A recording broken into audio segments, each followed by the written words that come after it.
This is absolutely disgusting, okay? And it's true. What happened in Minneapolis is not just disturbing, it is a line that most people never imagined the government would cross.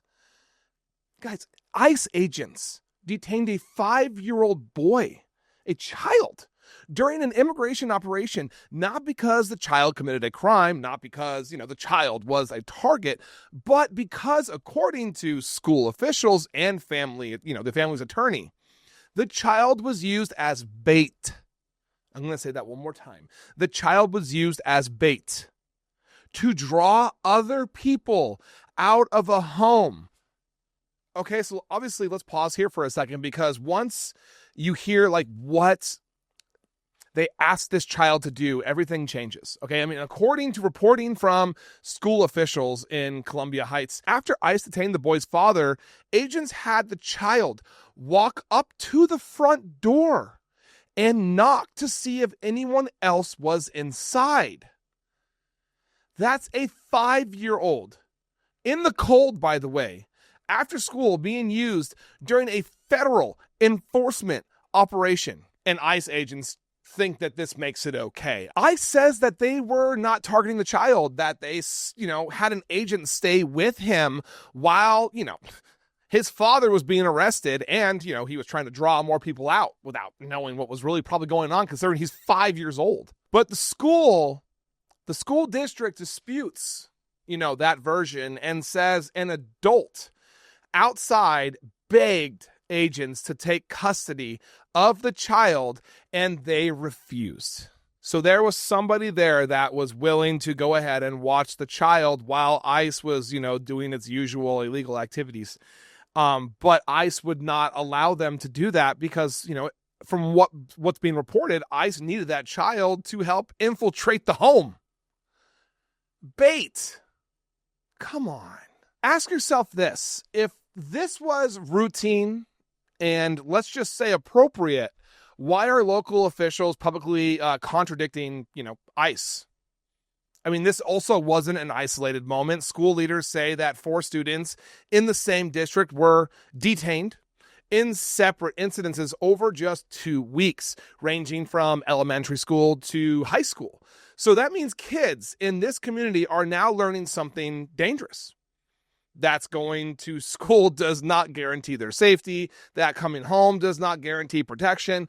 I mean, this is where people usually say, okay, but this is just about immigration again. Those people are stupid. Because I know this is not you guys thinking this, all right? But that framing misses the real risk here, okay? Because this isn't about border policy anymore. This is about how enforcement, power is being used and who is considered acceptable collateral. Now, no law allows federal agents to use child as an investigative tool or bait. Okay? No policy justifies putting a scared child in the middle of a law enforcement operation. And no democracy should tolerate normalizing that kind of behavior. So here's the question most people are afraid to ask. If this becomes accepted once, what stops it from becoming standard? Think about the message this sends. I mean, to families, don't speak up. To witnesses, don't get involved. To communities, stay quiet. And then, my God, guys, to children, that the government may not protect them, that, it may use them. This matters far beyond Minnesota, because when extreme actions are justified as necessary, they tend to spread. I mean, what shocks people today becomes policy tomorrow. What feels unthinkable slowly becomes normal. And here's the most uncomfortable part, guys. Once fear replaces restraint, humanity is usually left, lost. This is not about left or right. It is not about politics. It is about a moral boundary. I mean, when a government agency treats a 5-year-old as leverage, not a person, something fundamentally has broken.